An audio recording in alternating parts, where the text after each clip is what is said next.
So what's up, Mitsumoto Manila here, and today babiyahe tayo. Biyahe tayo ng malapit lang. Kuhanin natin yung isang motor natin. So yung SR natin, ayan, medyo madumi. Ayan, kasama ng ating CRV. So hindi natin gagamitin to ngayon. Ikukuhanin tayo motor. Okay? Antayin ko lang yung sundo ko. Balikan ko kayo.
Shoutout kay Kuya.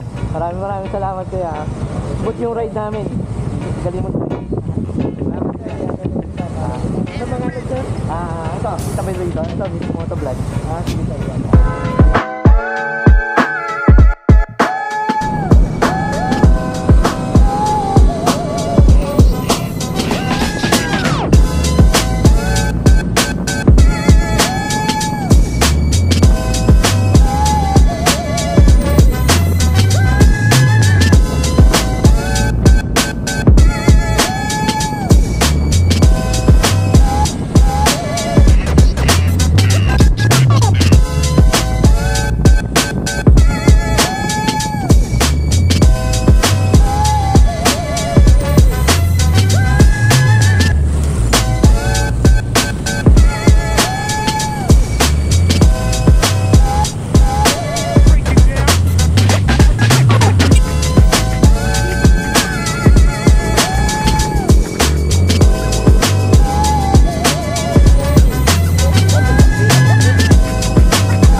Andito tayo sa Honda today and we're gonna follow up.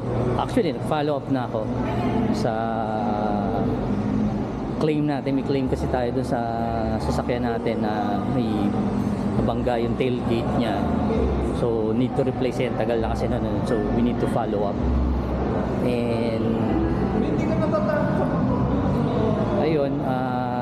unfortunately hanggang ngayon wala pa rin, ang tagal na nung tailgate. Yung tailgate na lang ang kulang, yung ibang parts na kailangan. So nandyan na, and hopefully makuha na yun soon dahil ang tagal, medyo matagal na siya.